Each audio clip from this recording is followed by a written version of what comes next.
와, 우리나라도 할 수 있을 것 같은데, 뭐, 핀란드가 680대인데, 그보다는 더 많이 모여야 이게 선대 딱 이렇게 해야 되잖아요. 근데 이게 과연 될까?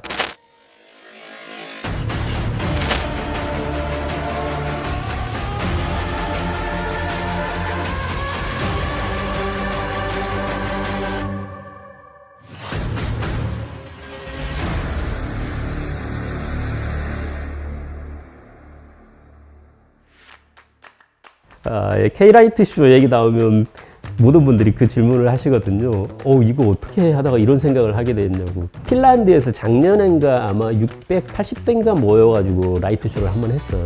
기존에는 라이트 쇼를 해도 뭐 많이 모이면 한 20, 30대?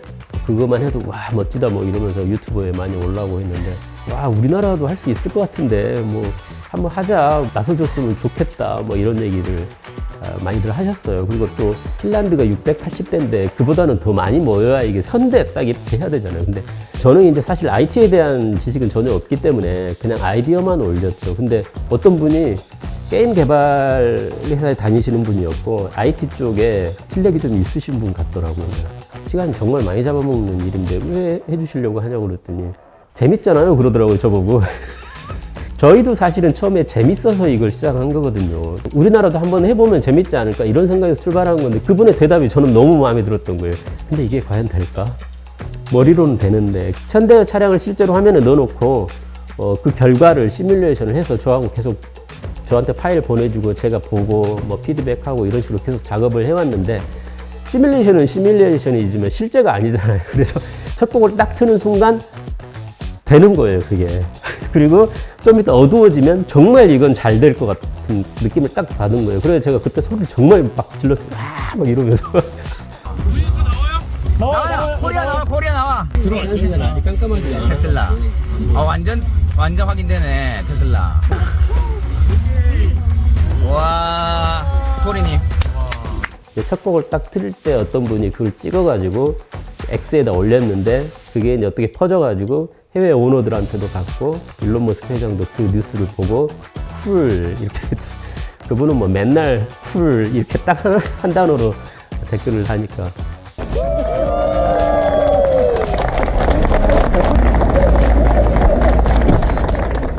2017년인데 그때 아시다시피 제가 우리나라 공식 1호차 테슬라를 어떻게 출고를 하는 바람에, 그게 계기가 돼서 그때 이제 유튜브를 한번 해볼까? 한국에서 테슬라 타기라는 유튜브 채널을 오랫동안 운영을 해왔고, 그래서 한테타라는 이름은 아마 대부분 테슬라 오너라면 대부분 많이들 아실 것 같은데, 전기차를 제가 사실은 접하게 된 계기는 지구의 환경을 위하고 뭐 지구 온난화를 뭐 이런 차원에서 처음에는 그렇게 접근은 하지는 않았던 것 같아요. 사실은 처음에는 테슬라에 관심이 있었고, 그리고 신기한 차에 관심이 있었고, 우연히 유튜브를 봤는데 정말 신기한 차를 발견을 했고, 제가 그 머릿속으로만 상상하던 차가 실제로 판매하는 데가 있구나 하는 생각을 그때 확인을 한 거였죠. 그때만 해도 사실은 전기차 브랜드는 테슬라밖에 없었으니까요. 일반인들한테 전기차의 장점을 얘기할 때 일단은 이 충전이 뭐 불편하다는 거를 전기차의 가장 불편한 점으로 대부분 일반인들이 인식을 하거든요. 저는 그 반대라고 생각해요. 전기차의 가장 큰 장점이 주유를 안 해도 된다는 점이라고 저는 생각을 하거든요. 물론 뭐 주유를 하는 걸리는 시간이 짧기 때문에 충전 막 4시간씩 너무 불편하다 이렇게 생각하실 수도 있지만, 오히려 반대로 주유소를 전혀 가지 않아도 되고 스마트폰처럼 충전기 꽂아놓고 아침에 꽂고 가고 그러면 훨씬 편하거든요. 그래서 충전 경험 때문에 전기차를 기피한다는 분들은 저는 그건 아니라고 그 말씀을 드리고 싶고요.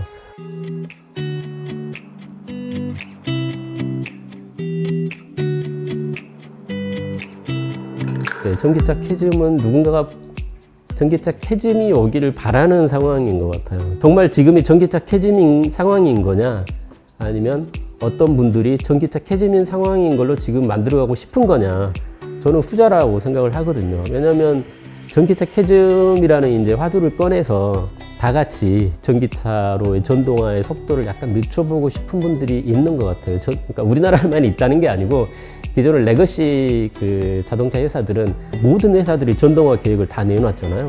우리가 아는 뭐 모든 메이저 업체들이 우리는 2030년에는 뭐 전기차만 만들겠다, 뭐 언제까지 하겠다 이런 거 엄청 기사에 나왔어요. 다들 아실 거예요. 그게 전기차 퀴즘을 만든 거죠, 사실은 그분들이 분위기를. 그러면서 이제 다 같이 속도를 좀 늦춰보자 이런 상황이라고 저는 생각을 하거든요. 예전에 아시겠지만 당연히 CD로, 근데 CD보다 더 이전에는 카세트 테이프로 음악을 들었지 누가 그 조악한 음질의 MP3로 음악을 듣는다는 게 말이 되냐 이런 얘기도 하고 막 그랬어요. 그 당시만 해도. 그래서 MP3로 음악을 듣는다는 거는 미친 생각이라고 생각했는데 근데 어떻게 됐어요? 세상이 다 바뀌어버렸잖아요. 지금은 기존의 내연기관 차가 워낙 익숙해 있고 모든 자동차는 당연히 내연기관 차밖에 없었기 때문에 전기차랑 전환 이후의 세상을 아무도 상상은 못하는 건데 아마 타임머신 타고 그때 세상으로 가서 너네 10년 후에는 인터넷으로 구독료 내면서 영화 볼 거야 이렇게 얘기해도 아무도 안 믿었을걸요? 근데 전기차도 저는 마찬가지라고 생각하거든요. 어차피 정해진 미래예요. 제가 볼 때는 어차피 넘어갈 세상이면 저는 정말 답답한 게 중국처럼 차라리 정책 당국, 미디어 그리고 우리 레거시 업체 그냥 혼연일체가 돼서 테슬라보다 더 빨리 레거시 업체도 그렇게 할 수 있거든요. 사실은 노력만 하면 더 테슬라보다 더 혁신적인 뭔가 발걸음을 보여주면은 당연히 열광하고 팬덤도 생기고 할 텐데 오히려 그 반대로 미디어 동원해가지고 막 이렇게 속도 늦추려고 하고 하이브리드가 최고다 뭐 전기차는 안 된다 뭐 이런 언론 플레이하고 이런 상황이 돼버리다 보니까 어차피 정해진 미래를 그렇게 속도만 늦춘다고 우리한테 유리한 상황이 올까? 그런 생각이 듭니다.